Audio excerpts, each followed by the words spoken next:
Vie sur mesure vous présente le résumé du livre GoPro d'Eric Worre. Le marketing relationnel ne s'improvise pas. Qui est candidat à la réussite doit viser l'excellence et accepter la responsabilité de sa carrière. Eric Worre explique qu'il y a 3 catégories de personnes qui se dessinent dans le MLM. Les poseurs, les amateurs et les professionnels. Les poseurs espèrent profiter d'une aubaine sans avoir à fournir d'efforts.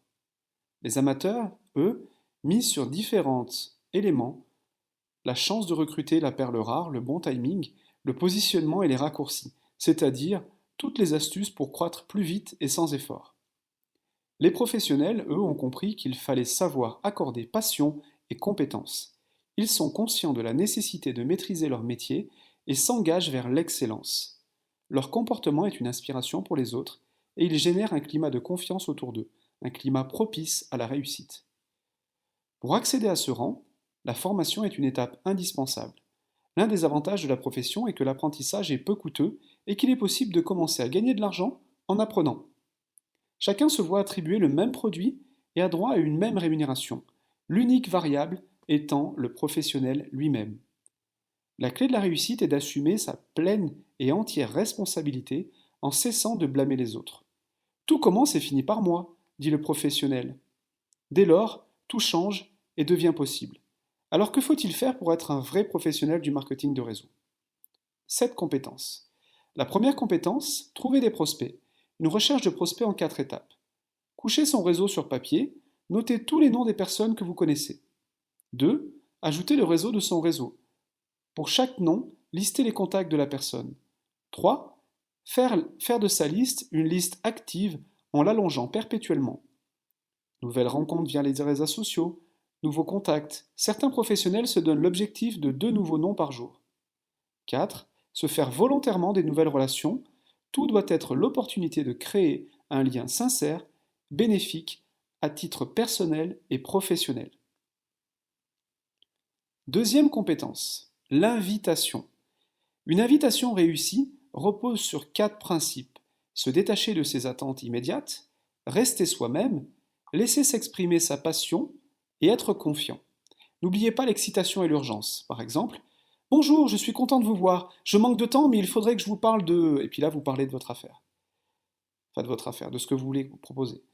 Demandez des nouvelles brièvement, car vous êtes pressé. Lancez l'invitation. 3 approches sont possibles. L'approche directe, j'ai quelque chose à vous proposer. L'approche indirecte qui sollicite un avis, vous me rendriez service en examinant ma situation. L'approche ultra indirecte, à l'occasion de laquelle le prospect est soi-disant sollicité pour amener d'autres prospects. Connaîtriez-vous quelqu'un intéressé par... etc., etc. Puis vous lui proposez l'outil, avec la phrase « si je, est-ce que vous ?» Par exemple, si je vous envoie une vidéo, prendrez-vous le temps de la regarder? Et puis après, vous obtenez un engagement. Par exemple, quand pensez-vous regarder la vidéo? Et vous confirmez cet engagement. Donc, si je vous contacte à tel moment, vous aurez regardé la vidéo. Comme cela, votre prospect a lui-même posé le prochain rendez-vous. Et enfin, vous déterminez le moment et l'heure précise de l'entretien. Ok, donc je vous appelle jeudi à 20 h. N'oubliez pas que vous êtes pressé, donc mettez fin à la conversation rapidement. Troisième compétence. Un pro est sérieux dans son suivi. 4 étapes pour un bon suivi. Première, honorer ses engagements. La deuxième, s'il n'a pas regardé la vidéo, soyez ferme et posez un autre rendez-vous. S'il l'a regardé, posez-lui la question. Qu'avez-vous le plus aimé? Sur une échelle de 1 à 10, où se situe votre intérêt pour cette affaire? Troisièmement, soyez patient. En moyenne, 4 à 6 rendez-vous sont nécessaires pour valider. 4. Concentrez les rendez-vous. Cela évite que votre prospect est l'ami du frère du boucher du village voisin qui va lui retourner le cerveau même s'il ne sait pas de quoi il s'agit. Quatrième compétence. Guider le prospect vers la décision finale. À cette étape, le prospect est intéressé par le produit ou le service, mais il ne s'est pas encore décidé. Ayez les bonnes attitudes. Première attitude, ne soyez pas pressé. Vous n'êtes pas chasseur et ce n'est pas une proie. Deuxième attitude, soyez confiant. Vous connaissez votre société et vous savez que vous allez accompagner votre prospect vers sa réussite. Faites-le lui savoir. Troisième attitude, assurez-vous d'avoir accès à votre lien d'enregistrement de parrainage ou votre numéro de distributeur. Une fois les bonnes attitudes prises, les questions vont guider les prospects vers sa décision. Posez-lui la question: qu'avez-vous le plus aimé? Ou toute autre question favorisant une pensée positive. Puis, on proposera à l'interlocuteur d'évaluer son intérêt sur une échelle de 1 à 10. 4 questions concluront l'entretien. La première: combien aimeriez-vous gagner? La deuxième: combien d'heures hebdomadaires pourriez-vous consacrer à cette affaire? 3. Combien de mois pourriez-vous consacrer à cette activité? Enfin 4. Si vous pouviez gagner X euros en X heures par semaine pendant X mois et que je vous montre une méthode simple pour y arriver, seriez-vous prêt à vous engager? S'il est OK, faites son enregistrement tout de suite, c'est important.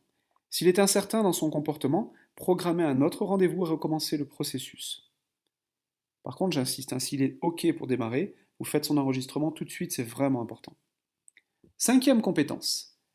Accompagnement du début à la fin. Votre prospect est maintenant votre distributeur. Vous vous devez de l'accompagner, c'est primordial. Cela passe par un plan de match ou dossier de démarrage.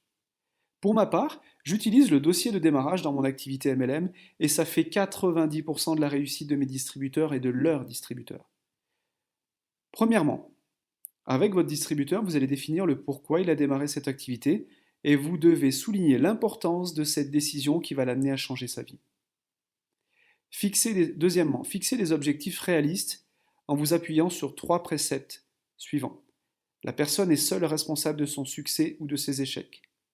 Le professionnel est à ses côtés, lui donne les outils et la soutient même si il ne fera pas les choses à sa place. Le professionnel reconnaît qu'il y aura des hauts et des bas, qu'il s'agit d'un processus normal et demande comment le distributeur veut être aidé dans les moments difficiles. 3. Le professionnel établit une liste de contrôles répertoriant tout ce dont le distributeur va avoir besoin. 4. Défiez votre distributeur à obtenir des résultats rapides tout en lui donnant les clés pour y arriver. Ça lui donnera une dynamique. 5. Confiez des tâches simples à votre distributeur et mettez une date butoir. Confirmez que ces tâches ont été faites, puis fixez-en d'autres et ainsi de suite. 6e compétence, l'art de la promotion d'événements. Les événements sont les outils les plus efficaces vers la réussite de votre équipe. Ils rassemblent tout le monde dans une émulsion d'énergie positive, loin du quotidien grisâtre. C'est lors de ces événements que les participants confortent leur choix, se fixent des objectifs et trouvent la force de poursuivre dans cette voie. Ce phénomène positif s'explique par la notion de preuve sociale. Les événements permettent de montrer par les témoignages et les échanges qu'une réussite est possible et que plusieurs personnes s'engagent ensemble dans cette voie. Le sentiment d'appartenance à une communauté joue le rôle de réconfort et de validation des décisions. Un bon professionnel ne fait pas que comprendre l'importance des événements, il les promeut assidûment. Cela passe par un investissement personnel sans faille, quel qu'en soit le coût. Ensuite, il peut convaincre les membres de ses équipes d'y prendre part et fixe l'objectif d'accroître systématiquement leur nombre. Il ne se contente pas d'informer de l'événement, il vante avec persévérance cet événement. Afin de les convaincre, il doit refuser les excuses de prime abord, car elles sont rarement fondées. Il en discute avec son distributeur et l'aide à comprendre l'importance de sa participation à l'événement. Si nécessaire, il cherche avec lui des solutions pour résoudre son problème initial. Il est aussi pertinent que le professionnel raconte son histoire à titre d'exemple de témoignage. J'aime cette phrase qui dit « L'important ce n'est pas de savoir si tu vas à l'événement, mais avec combien de personnes tu t'y rends. » 7e compétence. Consacrer du temps pour s'améliorer. Pour avoir des revenus d'expert, il faut être un expert. Le professionnel apprend de ses expériences. Il ne les considère plus comme bonnes ou mauvaises, mais comme un moyen d'apprentissage. Il y voit la leçon et non le résultat. En outre, plutôt que d'inventer des méthodes d'action, il observe et duplique les comportements des personnes qui réussissent.